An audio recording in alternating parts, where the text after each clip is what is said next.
नमस्कार, मैं हूं प्रज्ञा। बिहारी न्यूज में आपका स्वागत है। आज है 19 नवंबर। खबरों की ओर बढ़ने से पहले एक नजर सुर्खियों पर। ईएसआईसी बीटा ने 50 रिक्तियों के लिए जारी किया वॉक इन इंटरव्यू। सोनपुर मेले में जीविका दीदी के लिट्टी चोखे के बढ़ी डिमांड। अटल बिहारी वाजपेयी की बायोपिक में पंकज त्रिपाठी निभाएंगे मुख्य किरदार। भारत के लिए 2022 में किसने बनाया सबसे ज्यादा इंटरनेशनल रन। खर्चे का हिसाब दे कॉलेज व विश्वविद्यालय, नहीं तो रुकेगा ग्रांट। अब चलिए बढ़ते हैं बिहार के अब तक की 25 बड़ी खबरों की ओर विस्तार से। ईएसआईसी बीटा ने 50 रिक्तियों के लिए जारी किया वॉक इन इंटरव्यू।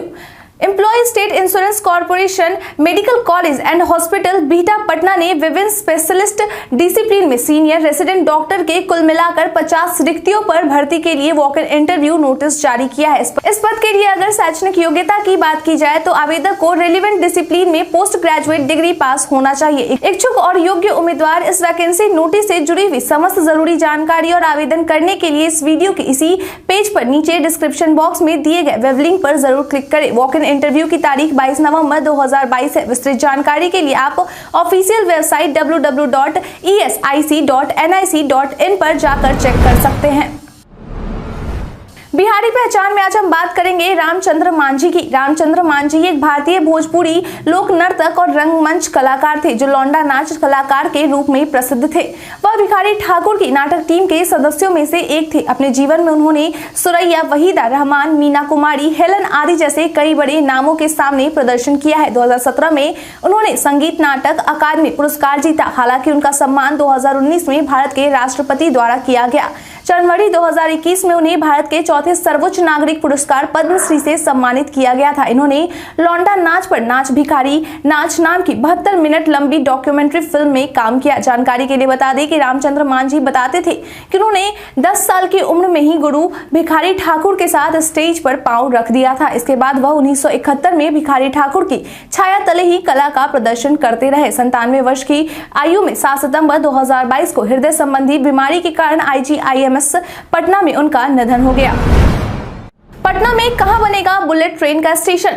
पटना में अब बुलेट ट्रेन को लेकर काम शुरू होता दिख रहा है। बता दें कि इस बुलेट ट्रेन के लिए बिहार में 3 जगह स्टेशन बनाने का काम शुरू होना है, जिसमें पहला बक्सर है, वहीं दूसरा और तीसरा जगह पटना और गया है। वहीं अगर बात करें कि पटना में किस जगह पर बुलेट ट्रेन के स्टेशन का निर्माण करवाया जाएगा तो मिली जानकारी के अनुसार पटना के फुलवारी या फिर बीटा इलाके में एक स्टेशन का निर्माण कराया जा सकता है, लेकिन फिलहाल अभी तक इसे लेकर अंतिम फैसला नहीं लिया गया है। इसके साथ यह भी कहा जा रहा है कि अगर स्टेशन का निर्माण फुलवारी में होता है तो पटना के लोगों को करीब 15 किलोमीटर का सफर तय करना होगा। वहीं अगर बीटा में स्टेशन का निर्माण होता है तो उसके लिए पटना के लोगों को करीब 25 किलोमीटर का सफर तय करना होगा। ऐसे में भविष्य की योजनाओं को देखते हुए यह आशंका जताई जा रही है कि स्टेशन का निर्माण पटना के एम्स के आसपास भी किया जा सकता है। हालांकि अब तक इस पर अंतिम फैसला नहीं लिया गया है। सोनपुर मेले में जीविका दीदी के लिट्टी चोखे के बढ़ी डिमांड। 1 महीने तक चलने वाले सोनपुर मेले में इस बार बहुत कुछ अलग अलग चीजें लोगों को अपनी ओर आकर्षित कर रहे हैं। किसी को जीविका दीदी का लिट्टी चोखा तो किसी को खगड़िया का पेड़ा तो वहीं किसी को नालंदा की लहठी अपनी ओर आकर्षित कर रही है। दरअसल 2 नवंबर से शुरू हुए हरिहर क्षेत्र के सोनपुर मेले में कुल 12 जिले से आई जीविका दीदियों ने 36 स्टॉल लगा है, जहाँ अलग अलग उत्पादित सामग्री की बिक्री की जा रही है, जिसमें जीविका दीदियों के लिट्टी चोखे की डिमांड बढ़ गई है। वहीं खगड़िया से पेड़ा तथा सुपौल से खाजा की बिक्री खूब की जा रही है। नालंदा की लहठी, पूर्वी चंपारण से सिप ज्वेलरी, बांस कलाकृति तथा दरभंगा से पर्स इत्यादि की बिक्री की जा रही है। बिहार की खूबसूरती बनी प्री वेडिंग शूट के new destination. Pre wedding shoot को लेकर अब बिहार की खूबसूरती भी लोगों को काफी पसंद आने लगी है। पटना शहर के विभिन्न फोटोग्राफर के अनुसार बिहार में पहले पटना ही एक लोकेशन था जहां सबसे ज्यादा प्री वेडिंग शूट होती थी, लेकिन अब बिहार के विभिन्न टूरिस्ट स्पॉट, कैमूर की पहाड़ियां, डैम और वाटरफॉल बिहार के ऐतिहासिक स्थल पर भी फोटो शूट के लिए जा रहे हैं। बता दें कि लोगों के द्वारा सबसे ज्यादा बिहार के जिन जगहों पर शूट करवाना पसंद किया जाता है उनमें मधुबनी के राजनगर, कैमूर के Karamchat dam, Tilhar waterfall, Jagdawa waterfall के साथ बांका के केमचंदन डैम, विलासी डैम जैसे कई स्थान शामिल हैं। आपकी जानकारी के लिए बता दें कि पटना में इस तरह का प्री वेडिंग शूट करवाने के लिए 25 से 45 हजार रुपए खर्च किए जाते हैं। वहीं जब बिहार के विभिन्न जगहों पर शूट करवाई जाती है तो वहां 45 से 75 हजार रुपए खर्च करने होते हैं। बिहार कैडर के 9 आईपीएस अधिकारियों को मिली वेतनमान प्रोन्नति। गृह विभाग के द्वारा अधिसूचना जारी कर कहा गया है कि बिहार कैडर के 9 आईपीएस अधिकारियों के वेतनमान में प्रोन्नति कर 67,700 से 2,08,700 कर दी गई है। बता दें कि बिहार कैडर में जिन आईपीएस अधिकारियों के वेतन में प्रोन्नति की गई है उनमें स्वप्ना मेश्राम गौतम, सौर्य सुमन, प्रमोद कुमार यादव, सागर कुमार, वैभव शर्मा, सैयद इमरान मसूद, संदीप सिंह, श्रीमती नवजोत सिमी और अरविंद प्रताप शामिल हैं। अटल बिहारी वाजपेयी की बायोपिक में पंकज त्रिपाठी निभाएंगे मुख्य किरदार। राजनीति और राजनेताओं से प्रेरित होकर एक फिल्म आ रही है जिसका शीर्षक मैं रहूं या न रहूं, यह देश रहना चाहिए अटल है। बता दें कि यह फिल्म पूर्व प्रधानमंत्री अटल बिहारी वाजपेयी के जीवन पर आधारित होगी। इस फिल्म में इनका किरदार अभिनेता पंकज त्रिपाठी के द्वारा निभाया जाएगा। जानकारी के लिए बता दें कि यह फिल्म उत्कर्ष नैथानी के द्वारा लिखी गई है, जबकि इसका निर्देशन रवि जाधव के द्वारा किया गया है। यह 3 बार राष्ट्रीय पुरस्कार जीत चुके हैं। हालांकि इस फिल्म में अटल बिहारी वाजपेयी की निजी और राजनीतिक सफर को दिखाया जाएगा। इस फिल्म को लेकर पंकज त्रिपाठी के द्वारा ट्वीट कर कहा गया है कि भारत जमीन का टुकड़ा नहीं, जीता जाता राष्ट्र पुरुष है। ये पंक्तियां लिखने वाले महान नेता श्री अटल बिहारी वाजपेयी जी की भूमिका मुझे बड़े पर्दे पर साकार करने का अवसर मिल रहा है, ये मैं अपना सौभाग्य मानता हूं। राजगीर में गंगा जल योजना का सीएम 27 नवंबर को करेंगे उद्घाटन।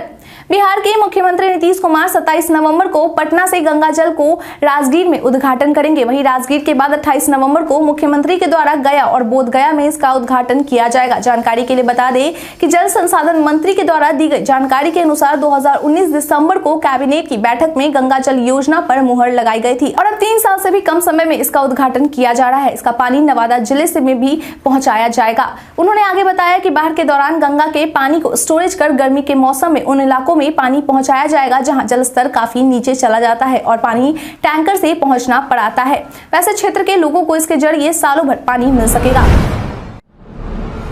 खर्चे का हिसाब दे कॉलेज व विश्वविद्यालय, नहीं तो रुकेगा ग्रांट।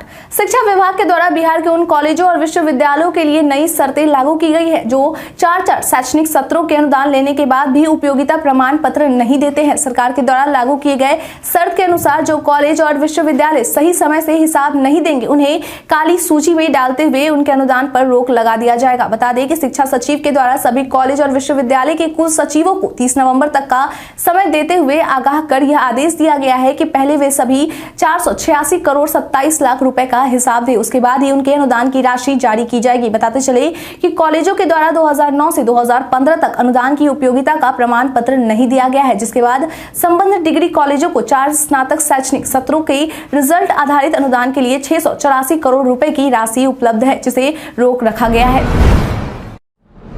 फरार चल रहे आईपीएस आदित्य के मामले की सुनवाई 25 नवंबर को। बिहार के डीजीपीएस के सिंघल को पटना हाई कोर्ट के मुख्य न्यायाधीश के नाम पर फर्जी कॉल कर पैरवी करने के मामले में पूर्व आईपीएस अधिकारी आदित्य कुमार के एंटीसिपेटरी बेल पर सुनवाई करते हुए पटना सिविल कोर्ट ने आर्थिक अपराध इकाई से केस डायरी तलब किया था और इसकी तारीख बीते दिन 18 नवंबर को तय की गई थी, लेकिन बीते दिन कोर्ट को केस डायरी उपलब्ध नहीं कराई गई और न ही पुलिस 1 महीने से फरार चल रहे आईपीएस को गिरफ्तार कर पाई है। अब इस मामले में अगली सुनवाई 25 नवंबर को होगी। कोर्ट को डायरी मिलने के बाद ही कार्रवाई आगे बढ़ेगी। बीपीएससी 68वीं से करीब 300 नियुक्तियां। बिहार लोक सेवा आयोग के द्वारा बीपीएससी 68वीं में 300 पदों पर नियुक्ति होने जा रही है। बता दें कि इनमें डीएसपी, कमर्शियल टैक्स पदाधिकारी समेत कई पदों पर रिक्तियां शामिल हैं। इन पदों के लिए उम्मीदवार बीपीएससी की आधिकारिक वेबसाइट https://www.bpsc.bih.in पर जाकर आवेदन कर सकेंगे। मेरी जानकारी के अनुसार 281 पदों पर नियुक्ति के लिए विज्ञापन जारी किया जाएगा। वहीं उम्मीद यह भी की जा रही है कि अभ्यर्थी शनिवार से यानी कि आज से आवेदन कर सकते हैं। वहीं इसकी प्रारंभिक परीक्षा 12 फरवरी 2023 को आयोजित की जाएगी। आज बैंकिंग सेवाएं हो सकती है प्रभावित। All India bank employees association के द्वारा अपनी मांगों के समर्थन में आज यानी 19 नवंबर 2022 को हड़ताल कर आह्वान किया जाना है। माना जा रहा है कि हड़ताल का असर चेक क्लियरिंग से लेकर एटीएम पर कैश की किल्लत तक देखा जा सकता है। वहीं हड़ताल के एक दिन बाद यानी रविवार को भी बैंक बंद रहेंगे, जिस वजह से लोगों को कैश की कमी का सामना करना पड़ सकता है। मिली जानकारी के अनुसार बैंक में लोगों की छटनी की जा रही है। जॉब सिक्योरिटी पर सवाल खड़े हो रहे हैं। यही वजह है कि AIBEA के द्वारा हड़ताल किया जा रहा है। SBI के द्वारा दी गई जानकारी के अनुसार हड़ताल वाले दिन जरूरी कामकाज को सामान्य बनाए रखने के लिए जरूरी कदम उठाए गए हैं, लेकिन फिर भी हड़ताल की वजह से बैंकों के कुछ कामकाज प्रभावित हो सकते हैं। कैमूर हिल्स इस वजह से है बेहद खास। कैमूर हिल्स लगभग 483 किलोमीटर लंबी विंध्य पहाड़ियों का पूर्वी भाग है, जो कि मध्य प्रदेश के जबलपुर जिले में कटंगी से बिहार के सासाराम जिले के आसपास तक फैला हुआ है। यह पहाड़ियां मुख्य रूप से पुरानी आग्नेय से मिलकर बनती है, जो यहाँ उनके शानदार रूपों और सुंदर आकारों में देखी जाती है। यहाँ पर बहने वाली नदियां दुर्गम और अनोखे जलप्रपात का निर्माण करती है। मानसून के समय इन जलप्रपातों की अलौकिक खूबसूरती और दुर्गम घाटियों के विहंगम दृश्य यहाँ के वातावरण को सुकून और रोमांच से भर देते हैं। इन पहाड़ियों पर पाए जाने वाले पौराणिक अवशेष, संरक्षित किले, हिंदू देवी देवताओं के पौराणिक और रहस्यमय मंदिर इस घाटी की लोकप्रियता को और भी खूबसूरत बनाते हैं। प्रकृति प्रेमियों के लिए यह जगह स्वर्ग से कम नहीं है। यह स्थान पर्यटकों को उन्हें प्रकृति के करीब होने का एहसास कराता है। कैमूर घाटी की जैव विविधता, तरह तरह के पंछी, अनेकों जंगली जानवर, मूल्यवान आयुर्वेदिक औषधियां, रहस्यमय मंदिर, दुर्गम किले, प्राकृतिक जलप्रपात पर्यटकों के सफर को उत्साहित, अनूठा और रोमांचित बनाता है। बिहार में आज क्या रहेगा मौसम का हाल?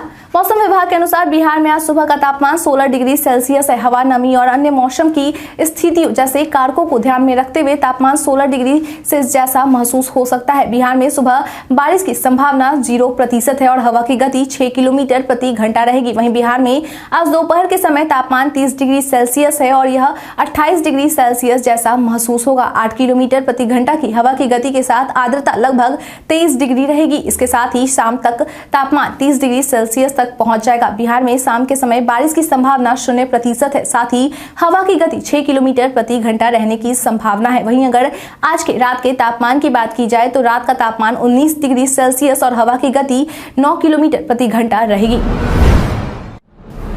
तेजस्वी यादव बेतिया में बिताएंगे 2 दिन। बीते दिन शुक्रवार को बिहार के उप मुख्यमंत्री तेजस्वी यादव वाल्मीकि नगर के लिए रवाना हुए, जहां वे 2 दिनों के लिए रहेंगे। इस दौरान वे कई कार्यक्रमों में शामिल होंगे। बता दें कि तेजस्वी यादव का यह दौरा काफी अहम माना जा रहा है। वहीं यह भी कहा जा रहा है कि वे अशोक स्तंभ के समीप प्रस्तावित पुल के निर्माण पर अधिकारियों से महत्वपूर्ण चर्चा के उपरांत इस इलाके को बड़ी सौगात दे सकते हैं। बता दें कि वाल्मीकि नगर बिहार के पर्यटन स्थलों में से एक है, जिस वजह से यहाँ पर्यटन सुविधाओं को विकसित करने के कई काम किए जा रहे हैं। वहीं अब तेजस्वी यादव के दौरे से यह अनुमान लगाया जा रहा है कि यहां और भी सुविधाओं को विकसित किया जाएगा। जानकारी के लिए बता दें कि यह पहला मौका है जब तेजस्वी यादव उप मुख्यमंत्री के रूप में यहां आए हैं। इसके साथ ही मीडिया से बातचीत करने के दौरान उन्होंने कहा है कि यहां पर्यटन को बढ़ाने के लिए हर संभव प्रयास किया जाएगा। यहां आम वाहन में और इंफ्रास्ट्रक्चर को बढ़ाया जाएगा।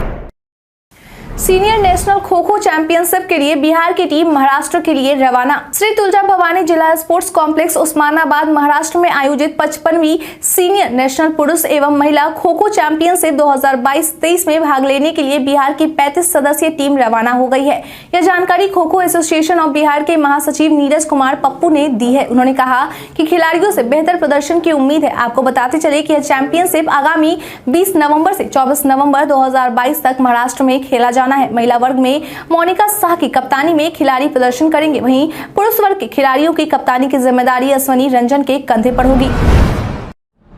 डिजी लॉकर से आयुष्मान भारत डिजिटल मिशन को करें लिंक और पाए यह सुविधा। आयुष्मान भारत डिजिटल मिशन के भारत में करोड़ों लाभार्थी हैं। ऐसे में आयुष्मान भारत डिजिटल मिशन के लाभार्थी अगर अपने खाते को डिजी लॉकर से लिंक कर देते हैं तो उन्हें और भी कई तरह की सुविधाएं मिलती हैं। ऐसे में ABDM अकाउंट होल्डर्स अगर अपने खाते को डिजी लॉकर से लिंक कर देते हैं तो उन्हें कई तरह की दूसरी सुविधाएं मिलती हैं। इसमें दूसरे अस्पताल और लैब के बारे में जानकारी प्राप्त करना, जिससे आपका काम आसानी से निपट सकता है। इसके साथ ही आप पुराने हेल्थ रिकॉर्ड की जाँच भी इस ऐप के जरिए कर सकते हैं। अगर आप किसी हॉस्पिटल में डॉक्टर से दिखाने गए हैं तो आपके साथ में फाइल्स कैरी करने की जरूरत नहीं है। केवल इस ऐप के जरिए आप अपने ABDM प्रोफाइल को रजिस्टर्ड हेल्थ केयर प्रोफेशनल के साथ शेयर कर सकते हैं। इस ऐप के जरिए सरकार एक पेपरलेस सिस्टम को तैयार करना चाहती है। जगदानंद सिंह को लेकर जदयू का बड़ा बयान। जगदानंद सिंह के प्रदेश अध्यक्ष पद से हटने और अब्दुल बारी सिद्दीकी का प्रदेश अध्यक्ष बनने को लेकर सियासी हलचल तेज है। हालांकि अब्दुल बारी सिद्दीकी ने ऐसी किसी भी तरह की अटकलों को सिरे से खारिज कर दिया है। वहीं अब इस पर जदयू का भी बयान सामने आया है। इस मामले पर जेडीयू संसदीय दल के राष्ट्रीय अध्यक्ष उपेंद्र कुशवाहा ने कहा कि जगदानंद सिंह अध्यक्ष रहेंगे या नहीं यह आरजेडी का मामला है, लेकिन प्रदेश अध्यक्ष कोई भी रहे इसका गठबंधन पर कोई असर नहीं पड़ेगा। उपेंद्र कुशवाहा ने कहा कि जगदानंद सिंह के बेटे सुधाकर सिंह का जिस तरह से सरकार के खिलाफ बयान आ रहा था, उस पर आरजेडी ने कार्रवाई की। जगदानंद सिंह काफी पुराने नेता हैं, कई बार उनकी बातें समझ में नहीं आती हैं। उन्होंने कहा कि जेडीयू को उनकी बातों को समझने की कोई जरूरत भी नहीं है, ये उनकी पार्टी का मामला है और पार्टी ही इस पर निर्णय लेगी। खुद को प्रदेश अध्यक्ष बनाए जाने के कयासों को सिद्दीकी ने किया खारिज। बिहार के सियासी गलियारे में राजद के अंदर सब कुछ ठीक नहीं होने के चर्चे ने जोर पकड़ लिया है और एक और जहां कहा जा रहा है कि जगदानंद सिंह का प्रदेश अध्यक्ष पद पर बने रहना एक दो दिन की बात है। लालू तेश्वर ने फैसला ले लिया है कि जगदानंद सिंह को हटाकर अब्दुल बारी सिद्दीकी को इस पद पर लाया जाएगा। इस पर बिहार विधानसभा के नेता प्रतिपक्ष विजय कुमार सिन्हा ने कहा है कि जगदानंद सिंह के साथ जिस तरह का व्यवहार किया जा रहा है वह राजद के लिए कोई नई बात नहीं है, वह इससे पहले भी ऐसा कर चुके हैं। वही अब्दुल बारी सिद्दीकी ने खुद को प्रदेश अध्यक्ष बनाए जाने के कयासों को खारिज कर दिया है। अब्दुल बारी सिद्दीकी ने लाइव सिटी से खास बातचीत में कहा है कि जगदा बाबू अभी आरजेडी के प्रदेश अध्यक्ष हैं और मेरा मानना है कि आगे भी रहेंगे। कुडनी विस उपचुनाव में बीजेपी को मिला बीजेपीपी का साथ। कुडनी विधानसभा उपचुनाव में भाजपा को भारतीय जन परिवार पार्टी का साथ मिला है। 5 दिसंबर को होने वाले कुडनी विधानसभा उपचुनाव के पहले पृथ्वी कुमार माली की भारतीय जन परिवार पार्टी ने अपने पत्ते खोल दिए हैं। पृथ्वी कुमार ने यह जानकारी प्रेस कॉन्फ्रेंस जारी कर दी है। IMA हॉल में आयोजित प्रेस वार्ता को संबोधित करते हुए पृथ्वी कुमार माली ने कहा कि माली समाज का हित भाजपा में सुरक्षित है। इस कारण पार्टी और समाज के लोगों ने निर्णय लिया है कि कुडनी उपचुनाव में अति पिछड़ा समाज से आने वाले भाजपा उम्मीदवार को माली समाज का एक कार्यकर्ता अपना मत का सदुपयोग करेगा और भाजपा उम्मीदवार केदार प्रसाद गुप्ता का समर्थन देगा। तेजस्वी यादव का दावा, CBI, ED और इनकम टैक्स के छापे होंगे बंद। बिहार में CBI, ED और इनकम टैक्स के छापे को लेकर तेजस्वी यादव के द्वारा यह दावा कर दिया गया है कि जल्द ही ये सभी कार्रवाइयां बंद हो जाएंगी। तेजस्वी प्रसाद ने कहा है कि CBI, ED और इनकम टैक्स के जरिए विपक्ष के नेताओं और उनके निकट के लोगों को निशाना बनाया जा रहा है, लेकिन यह कहानी ज्यादा दिन चलने वाली नहीं है। उन्होंने कहा कि इसका कोई फायदा बीजेपी को नहीं होगा और जल्द ही यह सिलसिला भी बंद हो जाएगा। अब इसका लाभ भाजपा को नहीं मिलने वाला है। 2024 में भाजपा को केंद्र की सत्ता से जाना ही होगा और इसी के साथ CBI, ED और इनकम टैक्स के द्वारा की जा रही सभी छापेमारी बंद हो जाएगी। भारत के लिए 2022 में किसने बनाए सबसे ज्यादा इंटरनेशनल रन?